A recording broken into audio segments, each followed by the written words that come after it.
And the manager just says, what's going on here? And this woman said, she won't let us sit down. We want to go to sit down. And I said, but Mr. Batten, that was his name, Batten. I said, it's Hitchcock. Carol Burnett spent decades making America laugh, and she did it with a smile that felt endless. Week after week, she invited viewers into a world where humor felt safe, warm, and human. Through sketch comedy, musical moments, and emotional storytelling, Carol Burnett built a public image rooted in kindness, generosity, and emotional intelligence. Fans saw her as someone above bitterness, someone who let insults slide and never kept score. To the public, Carol seemed untouchable when it came to resentment. She laughed things off. She lifted others up. She made space for new talent when the industry rarely did. People believed that no matter what happened behind the scenes, she would always choose grace over anger and understanding over confrontation. But late in life, Carol revealed a truth that stunned even her most loyal admirers. Grace, she explained, didn't mean silence, kindness didn't mean pretending nothing happened, and forgiveness didn't come free just because the cameras were rolling. Behind the laughter were moments she never shook off, moments that stayed with her long after the applause faded. These weren't small misunderstandings or bruised egos. These were moments when powerful men crossed lines they never should have crossed. Moments when her talent was dismissed, her dignity questioned, her work treated as something disposable. These weren't petty grudges. They were scars left by humiliation, disrespect, and betrayal. For years, Carol carried those experiences quietly. She didn't expose anyone. She didn't chase revenge. She focused on the work and protected the joy she created for millions. But silence has weight, and over time, that weight grows heavier. Eventually, she admitted something that shocked Hollywood insiders. There were men she genuinely despised. Not because they criticized her comedy, she could handle that, but because they tried to make her feel small. Men who embarrassed her in public settings, men who minimized her behind closed doors, men who treated her ideas like accidents instead of achievements. Some tried to profit from her creativity while brushing it off as just being funny. Others mocked her craft, questioned her legitimacy, or spoke about her as if she weren't even in the room. Each moment chipped away at the myth of endless patience people placed on her. When Carol finally spoke up, that image cracked wide open. The woman known for warmth revealed a steel spine underneath. What emerged wasn't bitterness, it was clarity. She wasn't angry for the sake of being angry. She was honest about what disrespect looks like when it wears a smile and comes from people with power. So, who were these men? What did they do that left marks strong enough to last a lifetime? And what could push a woman known for emotional control, empathy, and restraint into holding on to resentment for decades? The answers hit harder than anyone expected because they force a rethink of Hollywood legends, polished reputations, and the real cost of staying silent for too long. Number 1. Marlon Brando, the legend who crossed the line and never came back from it. This wasn't a rumor. This wasn't gossip passed around quietly at parties. This was personal, and Carol never walked it back. When people hear Brando's name attached to Carol Burnett, the reaction is always disbelief. That Brando, the icon, the untouchable force who had just conquered Hollywood with The Godfather? Yes, that Brando. It was the summer of 1972, right after Brando reached peak power in the industry. Carol was asleep at home when her housekeeper woke her up because the phone wouldn't stop ringing. When she finally answered, she heard a slow, amused voice she instantly recognized. "Carol, this is Marlon Brando." At first, she laughed. Hollywood loved impressions. Brando loved pranks. She assumed someone was playing around, but then the tone shifted. "You'd be even better if you loosened up like the actresses I've spent time with." That wasn't praise. That wasn't advice. That was control wrapped in arrogance, the kind of comment a powerful man makes when he thinks no one will challenge him. Carol ended the call politely, but her hands were shaking, and the real shock didn't come until the next morning. A reporter from The Hollywood Reporter contacted her publicist, claiming Brando had spoken about Carol's femininity during a late-night conversation. Someone leaked it. Carol hadn't agreed to anything. She hadn't said a word. When a journalist later asked Brando about it, he smirked and said, "She took it too seriously." Then he added, "Comedians are sensitive women." That was it. That wasn't admiration. That was dismissal. That was a man turning her discomfort into a joke and pretending she was the problem. Carol later told a close friend, "I felt small, and I spent my whole life fighting not to feel small." That sentence said everything. From that moment forward, she made a rule with her PR team that never changed. If Brando was invited, she didn't attend. No negotiations, no exceptions. She held that line for over 30 years, and she never softened it. Number 2, Cary Grant, the so-called gentleman who humiliated her in plain sight. This one still shocks people. Cary Grant's image was polished perfection, tailored suits, smooth delivery, Hollywood royalty. The last man anyone expected to appear on Carol Burnett's personal blacklist. But Carol never forgot what happened.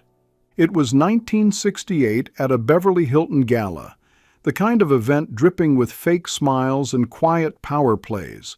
Carol had just become America's comedy sweetheart.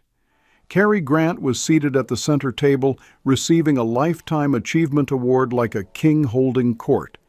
After the ceremony, Carol approached him to congratulate him, relaxed and smiling, completely unaware of what was coming.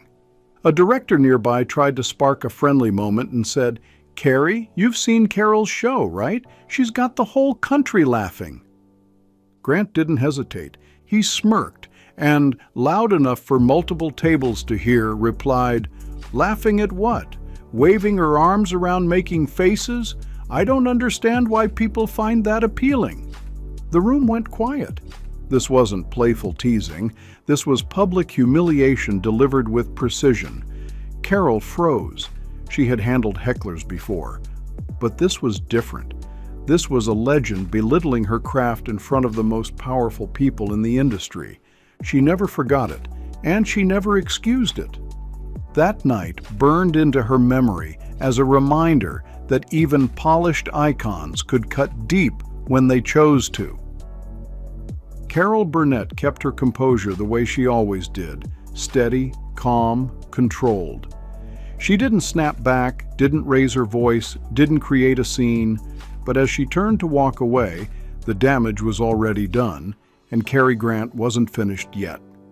As she stepped away from the table, Grant leaned toward Elizabeth Taylor and delivered the line that sealed his place on Carol's personal blacklist forever. "She's not a real actress. She's a housewife who got lucky." That wasn't wit. That wasn't critique. That was cruelty dressed up as class. And the worst part wasn't the insult itself. It was the intention behind it. He wanted it heard. He wanted it to sting. He wanted her diminished in front of the most powerful people in the room. Carol didn't argue. She didn't fire back. She didn't have to. Silence became her response, and that silence spoke volumes. Hollywood whispered about that moment for months. The industry thrives on gossip, and this one stuck because it exposed something ugly beneath a polished image. Years later, Carol explained it clearly to a close friend. "I didn't hate him for disliking my comedy. I hated that he said it to humiliate me." That distinction mattered to her. Criticism was fair. Public humiliation was not. 2 years later, Paramount Pictures wanted Carol to co-star with Cary Grant in a musical comedy. Her team pitched it as a once-in-a-lifetime opportunity. Prestige, visibility, career elevation. Carol refused instantly. Her representatives kept pushing, reminding her of the headlines and the box office numbers. Every time the subject came up, Carol gave the same 7 words, no hesitation, no debate. I won't work with a man who belittles women. Grant never apologized. Carol never softened. And that door stayed locked for good. Number 3. Lorne Michaels, the power broker who shut Carol out for half a century. This feud never happened on stage. There were no public blow-ups, no shouting matches, no dramatic confrontations, and that's what made it colder. In 1975, Saturday Night Live premiered and changed television forever. At the same time, Carol Burnett was still dominating CBS, setting the standard for sketch comedy and variety shows. Critics said it openly. If anyone deserved to host SNL, it was Carol Burnett. But the invitation never came. Not because Carol wasn't interested, not because of scheduling conflicts. The truth came from behind closed doors at NBC. During a pitch meeting for SNL's second season, an editor casually suggested, "What about Carol Burnett? She'd be historic." According to multiple insiders, Lorne leaned back, shook his head, and said the phrase that spread through NBC like wildfire. "Not her. She's the face of old television, over my dead body." And he wasn't done. A staff member later recalled him adding, "Her kind of comedy makes us look outdated. SNL isn't a retirement home." Those words reached Carol within days. She didn't confront him. She didn't demand an apology. She didn't go public. She went quiet, ice-cold quiet. Privately, she told friends, "I spent my whole life opening doors for women in comedy. He slammed one shut without even meeting me." That wound never healed. Over the decades, the distance grew stranger and colder. When NBC attempted to include Carol in SNL's 10th anniversary special, Lorne rejected the idea outright. A handwritten note reportedly read, "Not relevant, not funny, not happening."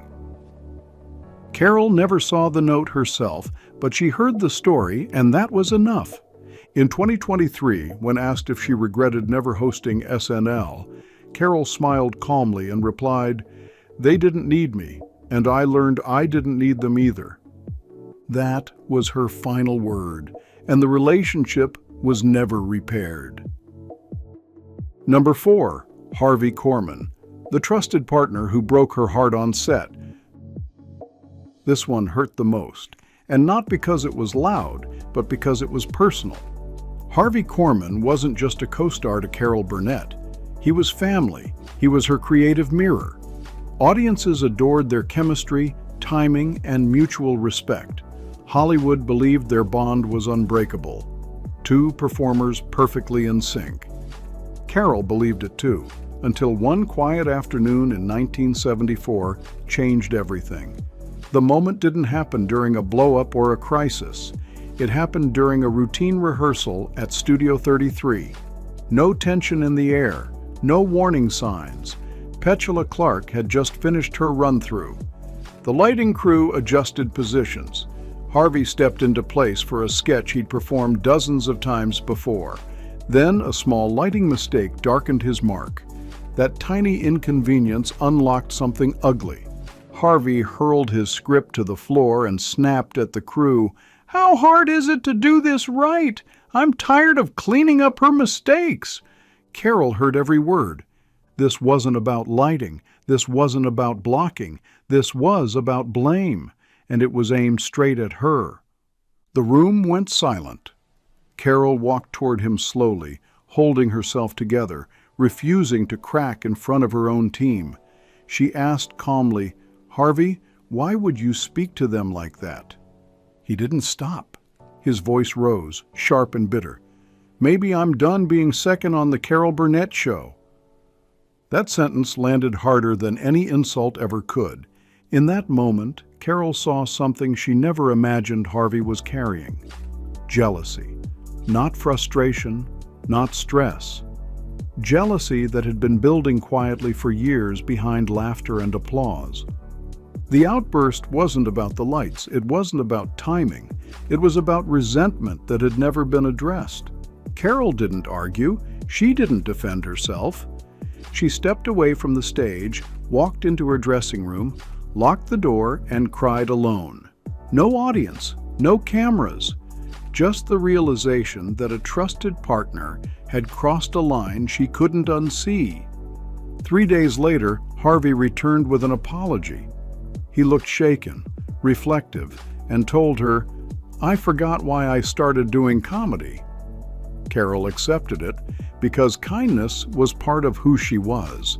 Forgiveness came naturally to her, even when it hurt deeply. But forgiveness didn't reset everything. Later, Carol confided in Vicki Lawrence the truth she never said publicly. Forgiving him didn't fix what broke. The show survived. The sketches continued. The audience never noticed a change. But behind the scenes, something was gone. The ease, the trust, the feeling of safety between partners. Their professional relationship endured, but their friendship never fully recovered. The laughter was still there, but it wasn't the same laughter anymore. That moment became a quiet fracture, one that never healed. For Carol, it was a painful reminder that even the closest partnerships can carry unspoken tension, and once revealed, some things can never return to what they were.